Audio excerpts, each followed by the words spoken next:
મીડિયાના માધ્યમથી મંચ ઉપરથી આપણે સાંભળીએ.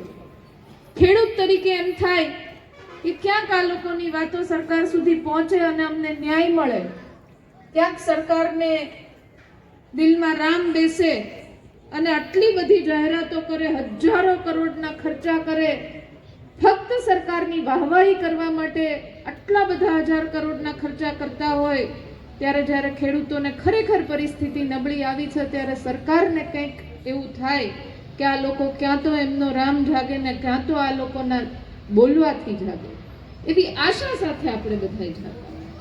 આ 10,000 કરોડનું દેવું પેકેજ, જે ઐતિહાસિક પેકેજ, પાછું નામ આપ્યું છે ઐતિહાસિક પેકેજ, એટલે આ બધા જે શબ્દોની માયાજાળમાં બધાઈને જે રીતના ભ્રમિત કરવાનું ઝાડ ફેલાવે છે, આ 10,000 કરોડનું ઐતિહાસિક પેકેજ ખેડૂતોને આપ્યું છે. પણ ચિંતા ન કરતા 10,000 કરોડની માર્કેટિંગ કરવા માટે, જાહેરાત કરવા માટે હજી 25,000 કરોડ આ લોકો વાપરવાના છે.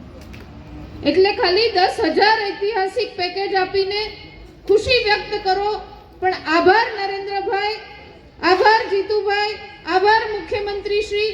આવા બોર્ડ લગાડવા માટે મને લાગે છે કે 25,000 કરોડ આ સરકાર વાપરી નાખે તો એ નવાઈ નહીં લાગે. આપણે બધાએ જ્યારે જ્યારે આવી વાતો કરીએ, જ્યારે જ્યારે આક્રોશ વ્યક્ત કરીએ, ખેડૂતોની વાત આવે, બધાએ ભેગા થાય અને એમ કહે કે અમને ન્યાય મળવો જોઈએ. પણ જ્યારે એકતા બતાવવાની આવે ત્યારે આ જય જવાન જય કિસાન સૂત્ર બોલ્યા. એ શું કામ આપણે જય જવાન અને જય કિસાન બોલતા હતા? કારણ કે જવાનો એવા છે કે જે દેશમાં નહીં પણ આખા વિશ્વમાં ક્રાંતિ લાવી શકે, અને કિસાન એટલે કે ખેડૂત એક એવો વર્ગ છે કે જે આખા દેશમાં અને વિશ્વમાં ક્રાંતિ લાવી શકે. એટલા માટે આ સૂત્ર. પણ અત્યારે આ ખેડૂત તો કોળીનો ખેડૂત છે. આટલું મોટું આંદોલન થાય છે, આની આગેવાની તો પટેલોએ લીધી છે, તો તમે ને હું લેવા ગયા હતા એમ કરીને જુદા પાડવાની પ્રયત્ન કરે. એ આંદોલન તો ભાવનગરથી જન્મ્યું હતું, આમાં અમરેલી વાળા ખેડૂતો હું કામ જોડાણા એમ કરીને તોડવાનો પ્રયત્ન કરે. આ બધા જ પ્રયત્નો અવારનવાર પડતી મુશ્કેલીઓ અને હાલાકીઓ માટે તોડવા માટે સરકાર કરતી આવી છે. પણ આપણે અત્યારે સાંભળીએ, ખૂબ રોષ ચડે. જેનીબેન બોલ્યા, પ્રતાપભાઈ બોલ્યા, હજી આગેવાનો બોલશે. વાત તો બહુ સાચી કીધી, પણ સરકાર આપે ત્યારે ઘણોય, અને અમે એમ કહીએ કે નાના તમારી માટે લડશું, કાલે તમે આવશો આવેદન પત્ર આપવા માટે ભાવનગર, કે તો પણ મારે થોડું કામ છે તો હું ન આવી શકું. આપણે આપણી માટે નથી લડી શકતા. અમે આવું તો તું, પણ હવે ત્યાં કઈ મળવાનું એવું કઈ લાગતું નથી, એટલે આવીને શું કરવું એમ કરી. એટલે છેલ્લે જયારે લડવા જાય ત્યારે મંચ ઉપર બેઠા એકલા લોકો હોય અને આવેદન પત્ર આપીએ અને ખેડૂતો એમ કે નાના તમે બહુ સારું કર્યું, પણ આપણે આપણા અધિકાર માટે લડતા નથી. આ લડવું પડશે, અને આજે નહીં લડીએ તો કાલે આપણી પેઢી આવનારી લડવા માટે સક્ષમ નહીં રહે, સમર્થ નહીં રહે, અને વિશ્વાસ નહીં રહે કે અમે લડશું અને અમને કંઈક સરકાર આપશે.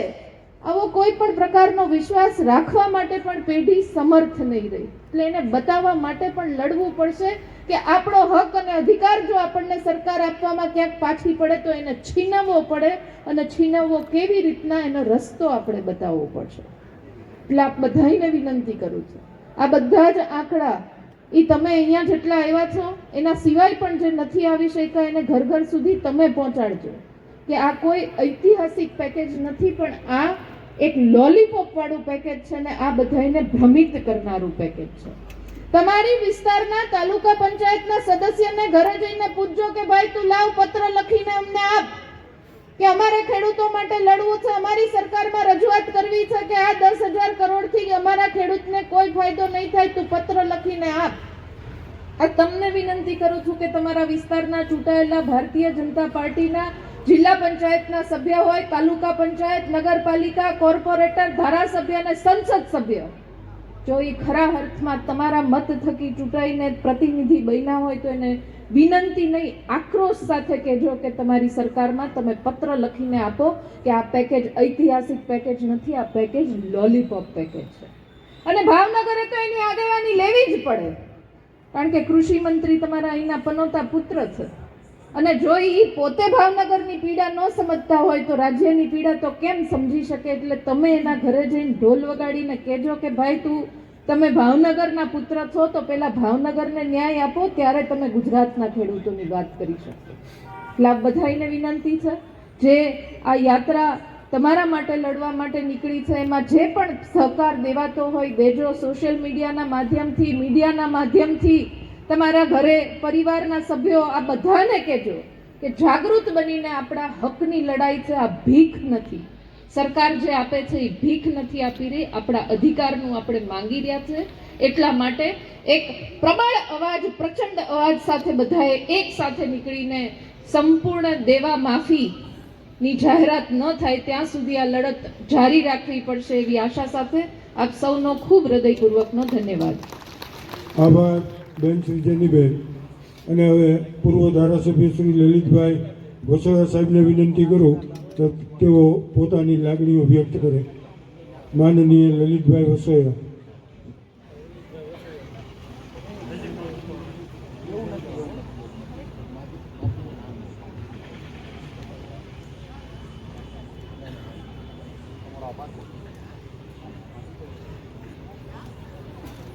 ખેડૂત હરખાઈ ગયા.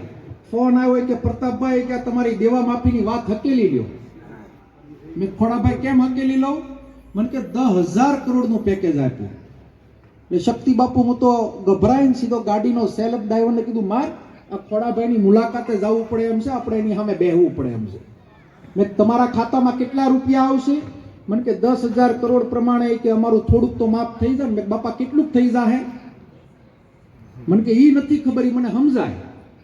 ત્યાં તમારા આ મત વિસ્તાર એટલે કે ભાવનગર જિલ્લાના પનોતા પુત્ર કૃષિ મંત્રી ટીવી ઉપર આવ્યા, વાત કરી બાપુ કે ખેડૂતોને પ્રતિ હેક્ટર 22,000 રૂપિયા આપવામાં આવશે, 16,000 ગામડાનો સમાવેશ કરવામાં આવશે, 42 લાખ વીઘા જમીનનો આમાં સમાવેશ કરવામાં આવશે. એટલે હેક્ટર 42 લાખ હેક્ટર જમીનનો સમાવેશ કરવામાં આવશે. એટલે બધું હું લખતો ગયો.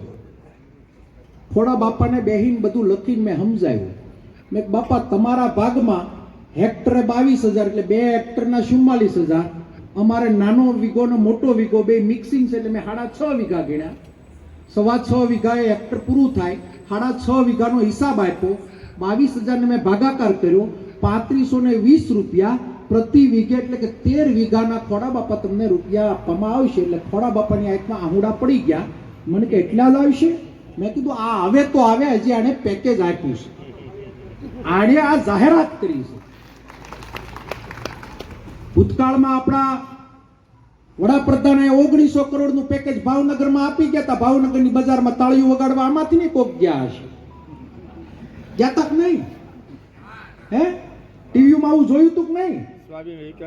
અમરેલીમાં આવીને અમારે પેકેજ આપી ગયા હતા કે અમારે તો બેની બધું અરખાઈ ગયું કે અમારા મામેરા ભાઈએ ભરી દીધા. આ પેકેજમાં ખેડૂતોને મશ્કરી કરવામાં આવી, જેનો સદંતર અમે વિરોધ કરીએ, આ વાતને વખોડીએ.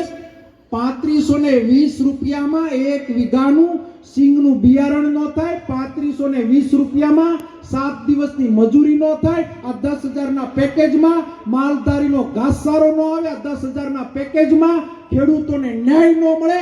માટે આ લડત દ્વારકા પૂર્ણ થાય એટલે પાછી અમે વિધાનસભા વાઇઝ આ લડત અમે ચાલુ રાખવાના છીએ. અને જ્યાં સુધી દેવા માફી ન થાય આ વાતને અમે વળગેલા રહેવાના છીએ. અને હું આજે લીમડાના પાદરમાં કહું છું, તમારે લખવું હોય તો કોરી કાગળ લઈને આજની તારીખને આજે ચિઠ્ઠી લખો. આ ચેલેન્જ કરું છું આખી સરકારને કે આ સરકારને ખેડૂતના દેવા માફ 2027 પહેલા કરવા પડશે, કરવા પડશે, કરવા પડશે અને કરવા પડશે. અને જો આ સરકાર દેવા માફ નહીં કરે તો આ કાદવ કિશોરની સરકારને ખેડૂતો સાફ કરવાના છે. નવી કોંગ્રેસની સરકાર વખતે કોંગ્રેસ દેવા માફ કરવાનીમાં કોઈ શંકા નથી. આ વધારાની વાત નથી. અહીંયાથી ઊભા થાવ તો લખતા જાજો. તેલંગાણામાં કોંગ્રેસની સરકાર વર્તમાન છે, આરટીઆઈ કરાવી લેજો કેટલું કોંગ્રેસે ખેડૂતને આપ્યું. રાજસ્થાનની અંદર કોંગ્રેસની સરકાર હતી, કેટલું ખેડૂતોને આપ્યું લખતા જાજો, જોઈ લેજો.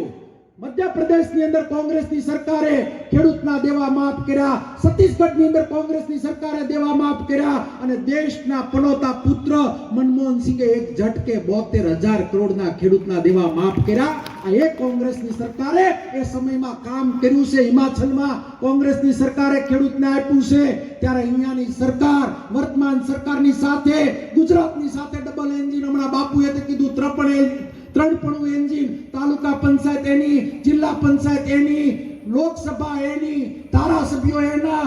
એકવાર અખતરો તો કરો પ્રતાપ દુધાતા બાપુની સામે સાક્ષીએ કહું કે એકવાર ખેડૂતના દેવા માફ કરો, કોંગ્રેસ વાળા મુખ્યમંત્રીનું ભવ્યથી ભવ્ય સન્માન કરશે, એની ખાતરી આપું છું.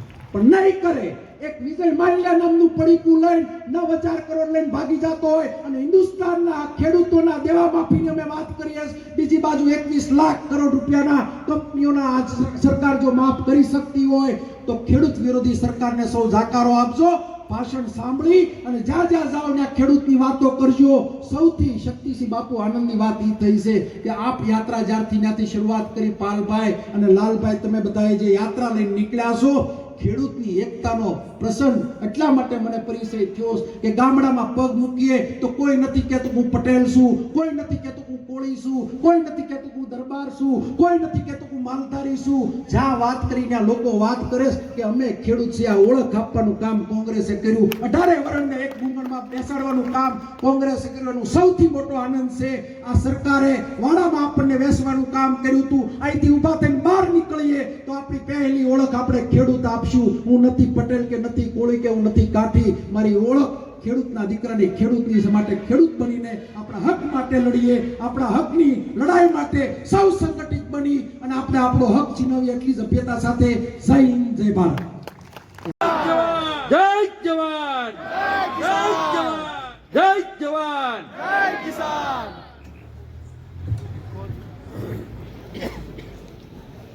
બાપુ દેવા નાબૂદીનો લાભ તો બધાને લેવો છે. મારાથી સારા બધા વક્તાઓ બેઠા છે ને જ્યારે શક્તિભાઈ બેઠા હોય ત્યારે અમારે પણ શક્તિભાઈને સાંભળવાનો લાવો લેવાનો હોય. એટલે હું થોડુંક સમયનું દાન કરીશ,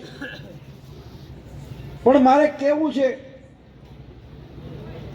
કે ગુજરાતની અંદર, આખા દેશની અંદર પાક વીમા યોજના ચાલુ છે. ફક્ત ગુજરાત એક એવું રાજ્ય છે કે ગુજરાતની અંદર ઓગસ્ટ 2020 ની અંદર આજ ભારતીય જનતા પાર્ટીની સરકારે પાક વીમા યોજના બંધ કરી. મિત્રો, પાક વીમા યોજના એટલા માટે બંધ કરી કે એના માનીતા ઉદ્યોગપતિઓની કંપનીઓ આ પાક વીમાના એજન્ટો હતા અને ગુજરાતની અંદર ખેડૂતોને સૌથી વધુમાં વધુ પાક વીમો ચૂકવવો પડતો હતો, કારણ કે ગુજરાતના ખેડૂતો જાગૃત હતા. કોઈ વિસ્તારની અંદર પાક વીમો ન મળ્યો હોય તો હાઈકોર્ટની અંદર લડતા હતા એની સામે. અને ગુજરાતની અંદર 9 દાખલા છે કે હાઈકોર્ટની અંદર જઈ વીમા કંપનીઓ પાસે તાલુકા લેવલના વીમાઓ બધાએ લીધા. એ પાક વીમા યોજના બંધ કરી અને એના પાપે તમારે ને મારે, અમારે સૌ આગેવાનોએ આ દેવા નાબૂદીની વાત લઈને, પાક ધિરાણ માફ કરવાની વાત લઈને સરકારની સામે લડવા નીકળવું પડે છે. 2020 પહેલા તમે કે મેં ત્યાં મંચ ઉપર બેઠેલી કોઈ વ્યક્તિએ આ સરકાર પાસે માંગણી નથી કરી કે ખેડૂતોનું પાક ધિરાણ માફ કરો, ખેડૂતોના દેવા માફ કરો. અત્યારના મુખ્યમંત્રીને મૃદુ અને મક્કમ મુખ્યમંત્રી તરીકે બીજેપીના લોકો ગણાવે. અરે ભાઈ, તમે મૃદુ હો તો તમે ખેડૂતોના દેવા માફ કરી શકો. મૃદુ તો હતા ડોક્ટર મનમોહન સિંહ કે જેને ખેડૂતોની માગણી વગર 72,000 કરોડ રૂપિયાનું દેવું માફ કર્યું હતું. મિત્રો, સોમનાથથી દ્વારકા સુધી યાત્રા લઈને જાય છે. 13મી તારીખે દ્વારકાધીશના ચરણોમાં જઈને પણ વિનંતી કરવી છે કે હે દ્વારકાધીશ, હે મુરલીધર, તો આ આંધળી બેરી સરકારને કઈક સદબુદ્ધિ આપ કે ખેડૂતોનું હિત વિચાર. હું મારી એક વાત કહી અને મારી વાત પૂરી કરીશ. અમારી બાજુ રાજકોટ જિલ્લામાં ઓલી નાગપાંચમ આવે તો એ ઘરના બૈરાઓ તલવટ ખાંડી દે. અમારે ખેડૂતો શેઢે પારે વેરી. તમારે આ બાજુ એવી સિસ્ટમ છે કે નથી? છે. નાગપાંચમે તલવટ ખાંડી દે, છાંટવા જાવ, રાફડે દૂધ મૂકી સપટી નાખો. પાંચમે નાગની પૂજા કરી છે આપણે બધા ખેડૂતો. મારે તમને પૂછવું છે કે છઠને દી પાટલામાં નીંદતા હોય અને ઈ નાગ આડો ઉતરે, ફેણ ચડાવીને સામે ઊભો હોય, તમે શું કરો? એક ઢેફા ભેગો પાડી દો ને. આ 30 વર્ષથી આ નાગને દૂધ પાઈને મોટો કર્યો, ઈ ભરખવા નીકળો. છઠને દી આડો ઉતરો છે. અત્યારે ખેડૂતોની વ્યાજબી વાતમાં આડો ઉતરો છે. તે સમય આવ્યો છે. આવો આપણે સૌ સાથે મળી અને આ સરકારની સામે લડીએ. આપણો હક માગીએ છીએ, ભીખ માંગતા નથી. અને હક માગે ક્યાંય નડતો નથી. એના માટેની લડાઈ કરવી પડે ને અમાય જે લડાઈ કરવા નીકળ્યા છીએ, આપણે જે લડાઈ કરવા નીકળ્યા છીએ, એમાં ચાલો સૌ સાથે મળી અને આ સરકાર પાસે માગણી કરીએ. આમાંથી મોટા ભાગના લોકો સોશિયલ મીડિયાની અંદર રહી છે. મોબાઈલમાં વિડીયો ઉતારતા આવડે છે ને? નો આવડતો હોય તો ઘીરે છોકરાઓને આમાં મોટી ઉંમરના છે એ કહેજો. ફક્ત વિડીયામાં એટલું બોલો કે આ પેકેજ છે, આ રાહત પેકેજ અમને ખપતું નથી, ખેડૂતોના સંપૂર્ણ દેવા માફ કરો. આટલું એક બધાય જો એની ફેસબુકમાં મૂકશું ને તો આ સરકાર ભીસાશે અને આપણા ચરણોમાં આવશે. આપ સૌએ શાંતિથી સાંભળો. આપ સૌનો ખૂબ ખૂબ આભાર. ભારત માતા કી જય. અલગ અલગ રીતે કોઈ પશુપાલન કરીને પોતાનું ગુજરાન નિભાવતા હોય, પણ ખેતી કરનાર, ખેત મજૂરી કરનાર અને પશુપાલક એ ત્રણે આપણે મોટી વ્યાખ્યામાં ખેડૂતના પેલામાં ગણાઈએ. શરૂઆતમાં જ પ્રતાપભાઈએ ધુઆધાર બેટિંગ કરીને કીધું કે અમારે આ યાત્રા કાઢવાની જરૂર ના પડે જો પાક વીમાની યોજના તમે ચાલુ રાખી હોત. આવી યાત્રા કરવાની જરૂર ના પડે કે જ્યારે જ્યારે ખેડૂતની સામે આ કુદરત રૂઠી હોય ત્યારે તમે આવીને ઉભા રહ્યા હોત તો આવી યાત્રા કરવાની જરૂર ના પડે. પણ મુશ્કેલી આપણી એ કે એક બાજુ કુદરત રૂઠી ને સરકાર સાવ જૂઠી. આ સરકાર જે છે એને જૂઠાણું ચલાવ્યું, મોટા મોટા પેકેજની વાત કરી. 56 લાખ ખેડૂતો અને 40 લાખ ખેડૂતો એટલે વ્યક્તિ નહીં, ખેડૂત પરિવાર. 56 લાખ ખેડૂત પરિવાર અને 40 લાખ માલધારી અને ખેત મજૂરો એટલે ગુજરાતના 1 કરોડ અને 6 લાખ પરિવારના માટે તમે 10,000 કરોડનું પડીકું ફેંકો. પેલો અદાણી તમારો માસીનો દીકરો છે, મામાનો દીકરો છે, તમારે શું હગો થાય કે એના એકલા માટે તમે 33,000 કરોડ રૂપિયા LIC ના તમે માફ કરી દો. એક જણાને 33,000 કરોડ અને ગુજરાતના 1 કરોડ પરિવારો માટે એટલે કે 4.5 કરોડ લોકો માટે માત્ર 10,000 કરોડનું પેકેજ ભાગાકાર કર્યા. ભાગમાં વ્યક્તિ દીઠ 22 આવે. એક વ્યક્તિ માટે 2200 રૂપિયા ભાગમાં આવે. કારણ કે દરેક ખેડૂત પરિવારમાં આપણા 4 થી 5 લોકો જ્યારે હોય ત્યારે આપણા બધા ખેડૂત પરિવારના કુલ સભ્યોના વડે ભાગીએ તો 22 આવે. આ 22 રૂપિયાની તો હમણાં એ લોકો, શક્તિભાઈ આપને તો બરાબર ખબર છે કે હમણાં કેવડિયા મળ્યા, કોઈને ગમો કે ના ગમો પણ નામ નમો, એના હાજરી માટે થઈને એના મહત્વ વધારવા માટે થઈ અને હમણાં કેવડિયા કોલોનીમાં 31 ઓક્ટોબરે કાર્યક્રમ રાખ્યો. એના ડીશની કિંમત એક જણાને ખાવા માટેના ભોજનની થાળી એ 2,000 રૂપિયાની થાળી. તમે 2,000 રૂપિયાની થાળી છાપતી જાઓ અને આ ખેડૂતના પરિવારોને 365 દિવસની કાળી મજૂરી કરેલી હોય ને એના ભાગમાં 22 રૂપિયા વ્યક્તિ દીઠ આવે. વીઘે 35 રૂપિયા આવે. 35 ની 2 ડીએપી ના આવે, 2 એનપીકે આજકાલ ના આવે, બિયારણ ન આવે, અને હારી ખેડ કરીએ તો 35 રૂપિયા વીઘે તો ખેડૂમાં વહે છે. આવી સરકાર જ્યારે હોય ત્યારે આપણે આપણી માંગ લઈને ના નીકળીએ અને કચકચાવીને જો એનો વિરોધ ના કરીએ તો એક કહેવત તો ગુજરાતમાં છે કે માગ્યા વગર તો માએ પીરસતી નથી. આપણે ગુજરાતી જ કહેવત છે કે બોલે એના બોર વેચાય. આપણે બોલીએ નહીં, આપણે અવાજ ના ઉઠાવીએ. એટલે લલિતભાઈની એ વાત સાથે હું સહમત કે તમે આજે રાત્રે મોબાઈલ ને આમ ફેરવો છો ને, બીજાની રીલ જોવો છો, બીજાના વોટ્સઅપ જોવો છો, બીજાના વિડીયો જોવો છો. આજની રાત્રે ઘરે જાઓ એટલે પહેલો તમારો વિડીયો મૂકજો.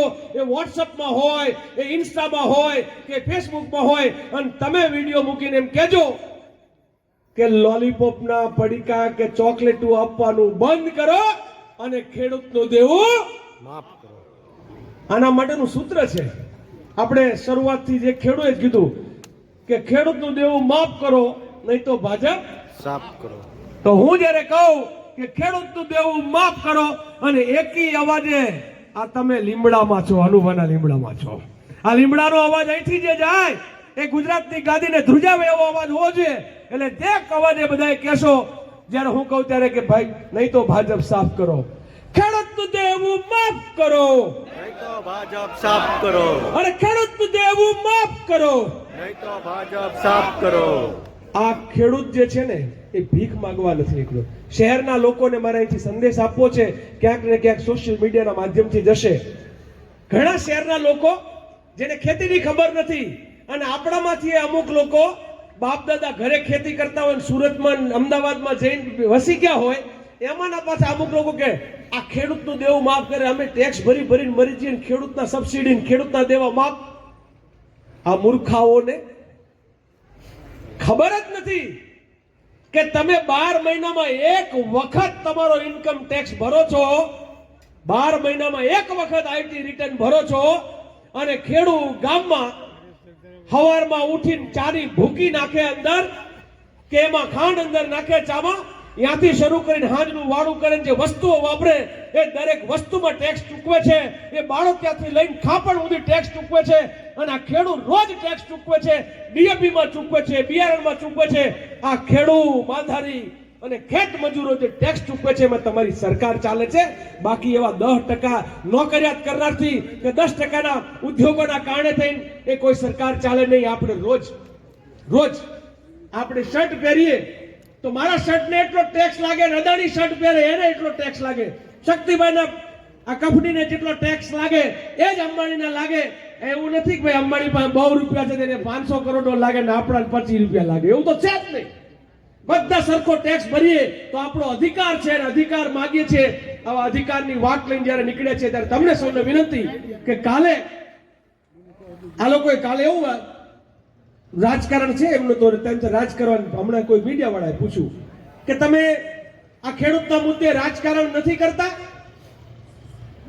ચૂંટણી નજીકમાં નથી, હત્યાવીને ઘણી વાર છે, પણ એક વાત તો મારે કહેવી છે કે અમે ભજન મંડળી નથી ચલાવતા, રાજકારણમાં છીએ. એટલે પક્ષમાં હોઈએ અને વિપક્ષનો ધર્મ ના નિભાવીએ અને ખેડૂતોની વાત ના કરીએ કે ફટરે ફટ તમે લોકો જ્યારે ખેડૂતોને વિપદા હતી તો આ શાસક તો નકામો નીકળ્યો, તમે ક્યાં ખોવાઈ ગયા હતા. એટલે અમે આજ ખેડૂત છીએ. આ ખેડૂતની વાત ગાંધીનગરની ગાદીએ પહોંચાડવી છે, અને કે આ લોલીપોપ નહીં, દેવું માફ નહીં તો ભાજપ સાફ. એટલે અમે કોઈ પણ ભોગે એ માત્ર આ વાત દ્વારકા જઈને અટકવાની નથી. દ્વારકા વખતે ત્યાં જઈને શપથ લેશું અને કહેશું કે દેવું માફ નહીં થાય તો ગુજરાતના ગામડામાં ઉઘાડા પગે ફરીશું, કાળી મજૂરી કરશું. પણ આ ભાજપ કમળ નિશાન છે ને, એમને કમળ હેમાં ખીલે, નકરો કાદવ કર્યો છે, અને એમને છે જેટલો કાદવ વધારે એટલું કમળ સારું ખીલશે. સવાલ એટલો છે કે એ કાદવ આપણા ભાગમાં આવે છે, કમળની ઉપર કોનો વાસ હોય? લક્ષ્મી દેવીનો. એટલે લક્ષ્મી બધા ભાજપ વાળાના શેઠિયા બધા ઉપર વાળા લઈ જાય, અને કાદવ બધા ખેડૂતના ભાગમાં આવે. અને એક નેતા એમ કે ડાંગરનું પૂરું ઉપાડીને કે આમાં વાસ આવે છે, આમાં પૂરી ઉપાડીને કે વાસ આવે છે. હળ્યું ને હમણાં વરસાદના કારણે. એમને ખાલી આ મારી છેલ્લી વાત કેવું કે એમને તમને ખેડૂતના ખેતરમાં જાઓ અને ડાંગર કે ઉપાડો કે મગફળી ઉપાડો ને તમને વાસ આવે છે? અમે તો છાણ ને પોદરા ઢળીએ, અમે તો ઉકરડામાંથી ખાતર લઈને ખેતરમાં નાખીએ, અમે હાથી ઉપાડીએ, અમને ખેડૂને વાસ ન આવે. અમારા માટે તો સુગંધ છે, એ કાચું સોનું છે. તમને વાસ આપતી હતી, તમને કોણે આમંત્રણ આપ્યું હતું ખેડૂતના ખેતરમાં જઈ અને પૂળો આમ ઉઠાવીને નાટક કરવા માટેનું? નાટક બંધ કરો, નહીં તો ખેડૂત એક કહેશે કે તને ડાંગરના ભૂળિયામાં કે મગફળીના જે ઢગલા હોય એમાં તને વાસ આવે છે, અમને તારા કમળમાં હવે વાસ આવે છે. તારું કમળ ગંધાય છે, આ ગંધાતું કમળ જે છે એને આપણે લોકો જે છે એ કચડી નાખવાનું કામ કરવાનું છે. આવી વાત સાથે એક નારો બોલાવીને મારી વાત હું પૂરી કરીશ. જ્યારે જય જવાન આપણે કહીએ તો સામે ગગનભેદી નારો કયો આવે? અને જ્યારે જય કિસાન કહીએ છીએ ત્યારે એમાં નથી જ્ઞાતિ કે નથી ધર્મ, આ કિસાન તરીકે આપણે સૌ એક છીએ. ત્યારે જય જવાન, જય કિસાન, જય જવાન. જય કિસાન. છેલ્લું આ કે અમે ઐતિહાસિક જાહેરાત અને પાછા એમ કે આવું કોઈ મુખ્યમંત્રીએ નથી કર્યું ને એવું કર્યું છે. તો શક્તિભાઈ એનો મતલબ તો એવો થાય કે અગાઉ નરેન્દ્રભાઈએ નથી કર્યું એમ તમે કહેવા માંગો છો, આનંદીબેને નથી કર્યું એવું કહેવા માંગો છો, વિજયભાઈએ નથી કર્યું એવું કહેવા માંગો છો. એટલે તમે તમારા મુખ્યમંત્રીએ કોઈ કઈ કશું કર્યું નથી 30 વર્ષમાં, એની તમે વાત કરો તો શરમ તો કરો, લાજો તો ખરા કે કાંઈ નથી કર્યું. ઐતિહાસિક જાહેરાત નથી મિત્રો. એ લોકો એમ કહેતા કે અમે ઐતિહાસિક જાહેરાત કરવાના છીએ. આ ખેડૂતના દીકરા દીકરીની ઐતિહાસિક મજાક છે. આવી મજાક કોઈએ નથી કરી કે 22,000 રૂપિયાની વ્યક્તિ દીઠ અને 35,000 રૂપિયા વીઘે આપે. આવી મજાક ખેડૂતની કરી હોય. મને અમરેલીના ખેડૂતે કીધું,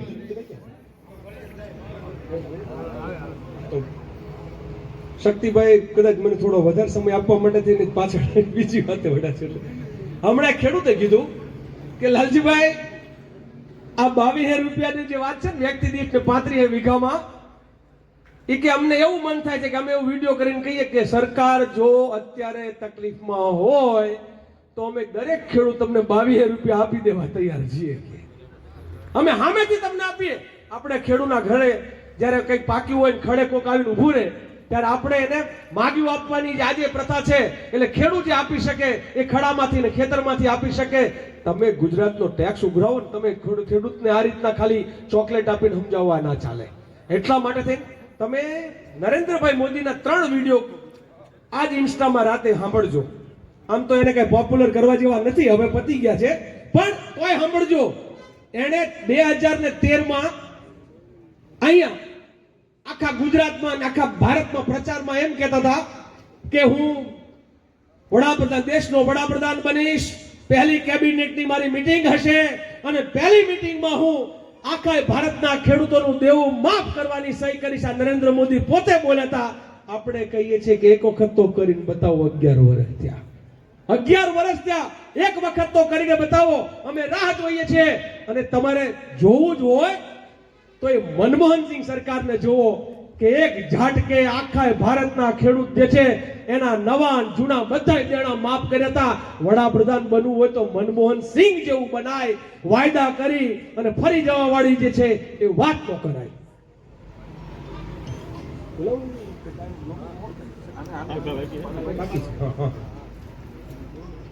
આ વાત સાથે મારે આપણે સૌને એક આમંત્રણ આપવું છે.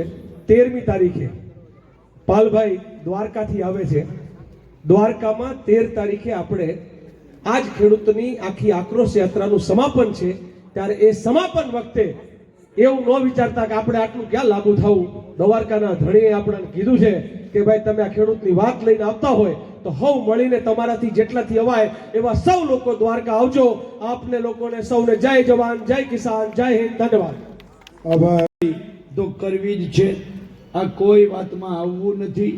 ત્યારે આજે લીમડામાં ઉપસ્થિત મારા આદરણીય, જેમની પાસેથી હું ખૂબ શીખું છું એવા રાજ્યસભાના સાંસદ શક્તિસિંહ ગોહિલ સાહેબ, લાલજીભાઈ, લલિતભાઈ અને મંચસ્થ તમામ આગેવાનો અને આપ સૌ ખેડૂત ભાઈઓ, તમે જોયું હશે ટીવીમાં તો એ લોકો સતત આ ઐતિહાસિક જી આવે ભાજપનો વક્તા, પ્રવક્તા, મંત્રી, સંત્રી બધાને ઐતિહાસિક ગણાવે. હવે સમજવા જેવું એ છે કે આ ભાજપે ઐતિહાસિક શું કર્યું છે.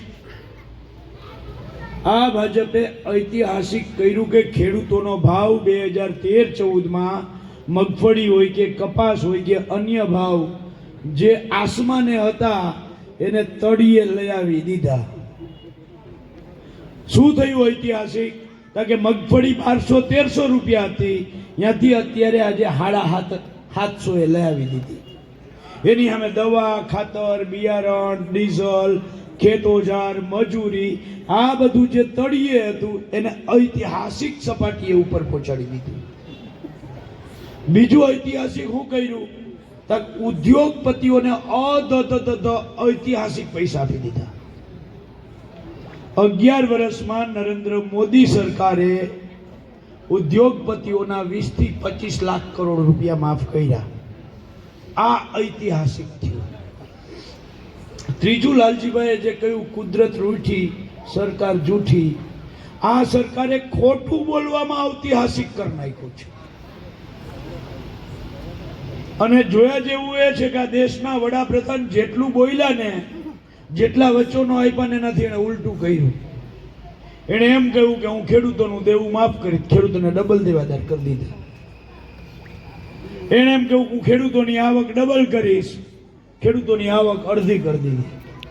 એણે એમ કહ્યું કે હું દર વર્ષે 2 કરોડ રોજગાર આપીશ, ઉલટું 2 કરોડ બેરોજગાર થયા.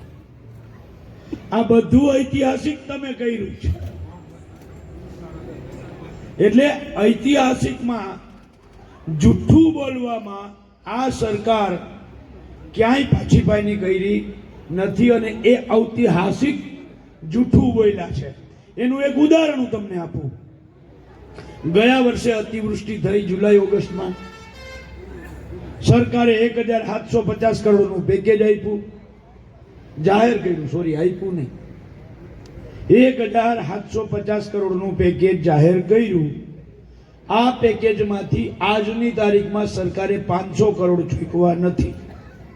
એનાથી આગળ વધીએ, ઓક્ટોબર 2024માં આ જ રીતે પાથરા આપણા તણાતા હતા. આ જ રીતે મગફળી છે ને, જે ઓલી તૂટેલી હોય ને હેઠે આવી ગઈ હતી. એક વર્ષ થયું, સરકારે પેકેજ જાહેર કર્યું છે. આજની તારીખમાં નયો પૈસો, 1 રૂપિયો આજની તારીખમાં એક ખેડૂતને મળ્યો નથી. એટલે આ સરકાર છે એ ખોટું બોલવામાં પાવરથી છે ને, એમાં એને ઐતિહાસિક સિદ્ધિ હાસિલ કરી છે. ખૂબ અગત્યની વાત કે આ સરકાર જેવી રીતે ભાજપના વક્તા પ્રવક્તા એમ કહે છે કે ઐતિહાસિક કામ કર્યું, ઐતિહાસિક કામ કર્યું, એવી જ રીતે તમે વારંવાર સાંભળ્યું હશે કે ગુજરાત માટે તો મામાના ઘરે જમણવાર અને મા પીરસનાર. સાંભળ્યું ને? સાંભળ્યું કે નથી સાંભળ્યું? આ ભાજપ વાળા વારે વારે આવું કહે. હવે આ મામા, મા અને આપણે બધા ગુજરાતના ખેડૂતો એટલે કે ભાણિયા, એની વચ્ચેનો સંબંધ કેવો છે સમજવા જેવું છે. તમારે અહીંયા તોકતે વાવાઝોડું અમરેલી, ભાવનગર ને ગીર સોમનાથ ને આવ્યું હતું ને, ત્યારે માએ એટલે કે ગુજરાત સરકારે મામાને કાગળ લખ્યો કે અમારા ભાણિયા, મામા આ તમારા ભાણિયા તકલીફમાં છે, એને 11,550 કરોડ રૂપિયા આપો તો એને ક્યાંક કમર ઊભી થાય એમ છે, બાકી કમર તૂટી ગઈ છે. મામાએ વળતો જવાબ દીધો કે 1,000 કરોડ રૂપિયા રાખો અને આમાં તમે ભાણિયાઓને સમજાવી દેજો. સમજો, આ ડબલ એન્જિનને સમજો, મામા અને માને સમજો. એનાથી આગળ અતિવૃષ્ટિ આવી. અતિવૃષ્ટિમાં વળી પાછો માએ કાગળ લખ્યો કે ભાણિયા તકલીફમાં છે, 7,229 કરોડ મોકલો. મામાએ એક નયો પૈસો ના મોકલો એ તો ઠીક, કાગળ પણ ના લખ્યો.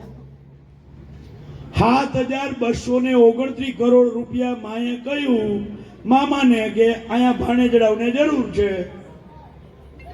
મામાએ કાગળે ના લખ્યો. આ મામો કંસ કહેવાય કે ના કહેવાય? કહેવાય કે ના કહેવાય? સંભળાણો નહીં, કહેવાય કે ના કહેવાય? અને આ માં ને પૂતના કહેવાય કે ના કહેવાય? એટલે આ માં અહીંયા ગાંધીનગરમાં પૂતના બેઠા છે અને દિલ્હીમાં કંસ મામા બેઠા છે. આ વાસ્તવિકતા આપણે સમજવાની જરૂર છે. જ્યારે માં અને મામાની વાત કરે, ડબલ એન્જિન સરકારની વાત કરે, તો મારે ખાલી એટલું કહેવું છે કે જો ગાંધીનગર એમ કહેતું હોય કે 11,550 કરોડની જરૂર છે, તો માની લ્યો કે ત્યાંથી દિલ્હીથી ના દીધા, તમને શું તકલીફ પડતી હતી? દઈ દેવાતા ને? ના દીધા, મામાએ ના દીધા, નાયાથી ના દીધા. એટલે આ જે વાત છે આ આપણે સમજવાની જરૂર છે ખેડૂત મિત્રો. એટલે એક બાજુ ગુજરાતનો ખેડૂત દિવસે દિવસે દેવાદાર થાય છે અને દેવાદાર થવા પાછળના કારણો અગાઉ બધા જ વક્તાઓએ પાક વીમા યોજના કહ્યું છે. બીજું કારણ એ છે કે ઐતિહાસિક સપાટીએ ભાવ નીચે ગયા ખેત પેદાશના, અને પડતર વસ્તુ જે છે દવા, ખાતર, બિયારણ, આ બધું જ 4 ગણું મોંઘું થયું. એટલે ખેડૂતની જે ઇન્કમ હતી અડધી થઈ. બીજું, છેલ્લી 7 સિઝન એવી ગઈ છે કે કાં તો ખેડૂત અતિવૃષ્ટિનો ભોગ બન્યો છે અથવા તો કમોસમી વરસાદ કે વાવાઝોડાનો ભોગ બન્યો છે. ત્યારે હું પૂછવા માંગુ છું કે જે ઉદ્યોગપતિઓને તમે 25 લાખ કરોડ રૂપિયા ખેરાતમાં આપો છો, એ ઉદ્યોગપતિઓ એક એનો પ્રોડક્ટ એક ફેલ જાય ને તો એની કમર તૂટી જાય. જો 7 વખત એના ધંધા નિષ્ફળ જાય તો પાછળ વધે શું? અમારા ખેડૂતોના 7 વખત પ્રોડક્ટ નિષ્ફળ ગઈ છે, કુદરતના કારણે ગઈ છે, અમારો વાક ગુનો નથી. અને સામે અમને રક્ષણ આપતી પાક વીમા યોજના તમે બંધ કરી છે. એટલે આ જે પરિસ્થિતિનું નિર્માણ થયું, એટલે અમે આવી અમારી પરિસ્થિતિ છે. અને આ પરિસ્થિતિની વચ્ચે આ યાત્રામાં ચાલતા ચાલતા શક્તિભાઈ, મેં ગઈકાલે એક નાની એવી કવિતા લખી છે. એ કવિતા વાંચી અને હું મારી વાતને વિરામ આપીશ. ખેતર મારું, સરકાર મારી, તો એ શા માટે કરું હું લાચારી તારી? હે સરકાર, ખેતર મારું, સરકાર મારી, તો એ શા માટે કરું હું લાચારી તારી? હું ટેક્સ ભરું, તું ટેક્સ વસૂલે. હું ટેક્સ ભરું, તું ટેક્સ વસૂલે, તો એ શું કામ કરું હું લાચારી તારી? દિવસ રાત ટાઢ તડકામાં મહેનત મારી, દિવસ રાત ટાઢ તડકામાં મહેનત મારી, પરસેવો મારો ને તોય શા માટે ખેડૂત વિરોધી નીતિ તારી? ખેતર મારું, સરકાર મારી, તોય શા માટે કરું હું લાચારી તારી? હું ઉદ્યોગપતિ નથી માન્યું, હું ઉદ્યોગપતિ નથી એ માન્યું, હું ભ્રષ્ટાચારી નથી એ પણ માન્યું, હું કિસાન દેશની શાન, હું કિસાન દેશની શાને તમે માન્યું, તો એ કેમ બેધારી નીતિ તારી? ખેતર મારું, સરકાર મારી, તો એ શા માટે કરું હું લાચારી તારી? મેં બી સાથે વાવ્યા મારા સપના મારા પરિવારના, મેં બી સાથે વાવ્યા સપનાઓ મારા પરિવારના. હું દાંતરડાથી પાક લણી શકું છું, હું દાંતરડાથી પાક લણી શકું છું, તો સરકારને પણ હણી શકું છું. હું દાંતરડાથી પાક લણી શકું છું તો સરકારને પણ હણી શકું છું. શાંત છું, ખેડૂત એમ કહે છે, શાંત છું પરીક્ષા ન કર મારી, શાંત છું પરીક્ષા ન કર મારી, નહીતર પાકને જેમ લણી લઈશ સરકાર તારી. ખેતર મારું, સરકાર મારી, તો એ શા માટે હું કરું લાચારી તારી? વગર માગીએ ઉદ્યોગપતિઓને તે આપ્યા 25 લાખ કરોડ. કેટલા આપ્યા? કેટલા આપ્યા? ઉદ્યોગપતિઓને આપ્યા તે 25 લાખ કરોડ ને અમે 56 લાખ ખેડૂત પરિવાર, ને અમે 56 લાખ ખેડૂત પરિવાર સામે કેમ નથી પડતી નજર તારી? ખેતર મારું સરકાર મારી તો એ શા માટે કરું હું લાચારી તારી? કુદરત રૂઠ્યો ને અમારી સબ્રનો બાંધ તૂટ્યો. કુદરત રૂઠ્યો ને અમારી સબ્રનો બાંધ તૂટ્યો. મહેનત ગઈ છે બધી પાણીમાં મારી ને તું કેમ લેતો નથી દરકાર મારી? ખેતર મારું સરકાર મારી તો એ શા માટે કરું હું લાચારી તારી? હા હું મૌન છું, હા હું મૌન છું પણ લાચાર નથી. હા હું વિખૂટો છું, એક નથી પણ જ્યારે એક થયો ત્યારે નહીં રહે આ સરકાર તારી. ખેતર મારું સરકાર મારી તો એ શા માટે કરું હું લાચારી તારી? બે કાન ખોલીને સાંભળી લે હે સરકાર, બે કાન ખોલીને સાંભળી લે હે સરકાર. કુદરત રૂઠી છે પણ જો જગતનો તાટ રૂઠ્યો તો નહીં રહે સરકાર તારી. ખેતર મારું સરકાર મારી તો એ શા માટે કરું હું લાચારી તારી? જય જવાન, જય કિસાન, જય જગત. આભાર માનનીય પાલભાઈ આંબલિયા સાહેબ.